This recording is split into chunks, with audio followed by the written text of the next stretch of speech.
টাকাটা আসলো না, 200 টাকা আসলো।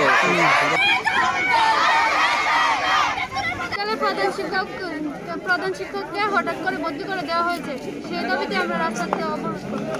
আজকে কি করছো? আজকে আমরা স্কুল তালা দিয়ে রেখেছি, যতক্ষণ না পর্যন্ত যে আমাদের দাবি মানা হচ্ছে তার একটা লিখিত দিচ্ছে, ততক্ষণ আমরা আন্দোলন চালিয়ে যাবো। তোমরা তো আইএস এসেছিল, কি আশ্বাস দিয়েছে তোমাদের?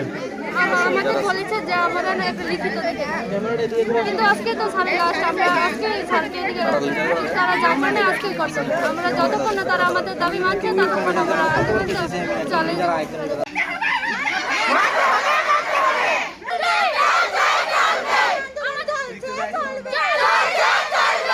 সুবীর চৌহান স্যারকে আমাদের স্কুলে লাগবে, আমাদের সুবীর চৌহান স্যারকে আমাদের স্কুল থেকে বদলি করে দেওয়া হয়েছে, তার জন্য আমাদের এই আন্দোলন, আমাদের স্যারকে আমাদের স্কুলে রাখতে হবে।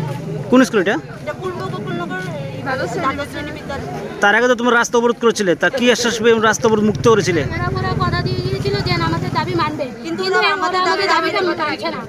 ওরা ওই দিন কথা দিয়েছিল যে আমাদের দাবিটা ওরা মানবে, আমাদের স্যার আমাদের স্কুলে থাকবে, কিন্তু ওরা আমাদের দাবিটা তো মানেনি। তাই জন্য আজকে আমরা আবার এই আন্দোলন, আমাদের স্যারের স্কুলে লাস্ট দিন, আজকে আমাদের স্যারের লাস্ট দিন, কিন্তু আজকে আমাদের যতক্ষণ না দাবি মানা হচ্ছে রাস্তা অবরোধ করে থাকবে।